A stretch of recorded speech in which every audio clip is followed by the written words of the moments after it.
Pada saat pertama ketika kita sholat itu niat, dan niat di dalam hati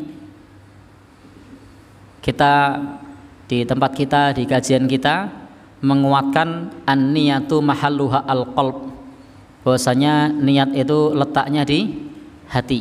Jadi niat itu letaknya di hati, sehingga ketika kita niat maka di dalam niat tidak perlu dilafadzkan.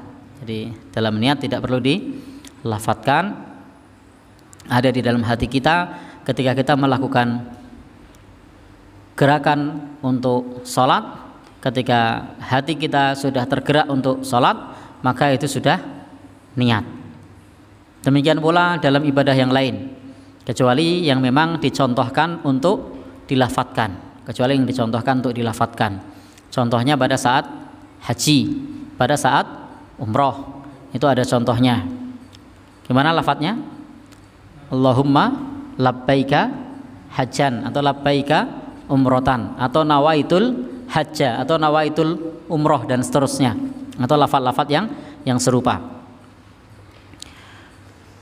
Bapak dan saudara yang berbahagia yang dirahmati Allah Subhanahu wa taala, maka niatnya harus lillahi subhanahu wa ta'ala, bukan untuk yang lain.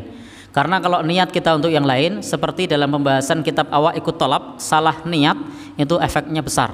Jadi salah niat itu efeknya besar.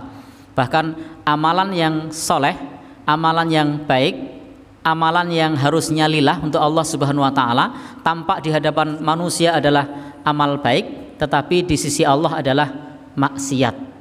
Jadi di sisi Allah adalah maksiat. Membaca Al-Quran itu apa? Amal soleh. Setiap hurufnya berpahala kalau niatnya benar. Kalau niatnya tidak benar, ketika membaca Al-Quran tersebut niatnya bukan karena Allah, niatnya karena ingin disebut qari, maka justru berdosa. Karena itu termasuk syirik kecil. Nah, sama dengan sholat. Di rumah tidak pernah sholat, begitu menikah karena istrinya ini dari kalangan santri, di tempat mertuanya podo sholat kabeh, nah, maka masih ragu-ragu.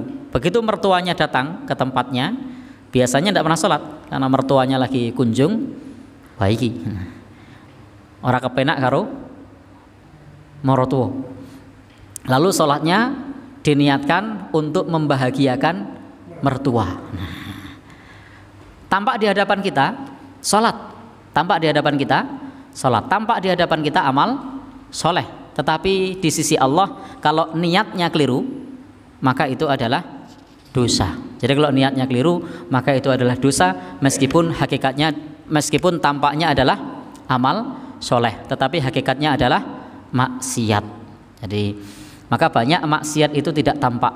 Jadi banyak maksiat itu tidak tampak. Sehingga masih ingat dalam asar yang di kitab Awaiqut Thalab itu, salah satu asar termasuk di sini para dai itu juga rawan, para dai, para qori, para ustadz itu juga rawan terjatuh dalam dosa ini.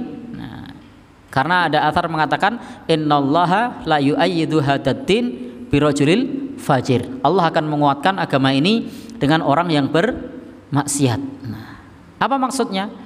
Ustadznya bermaksiat, guru ngajinya cari muka, guru ngajinya cari popularitas, tapi muridnya betulan, ngajinya betulan, solehnya betulan, berubahnya betulan. Maka dalam athar dikatakan Allah akan menguatkan agama ini dengan laki-laki yang bermaksiat, karena pada saat menyampaikan ceramahnya itu sedang bermaksiat. Apa bentuk maksiatnya? Riya, ingin cari popularitas. Na'udzubillahi min dzalik. Sehingga ini memang rawan. Guru ngaji sangat rawan sekali.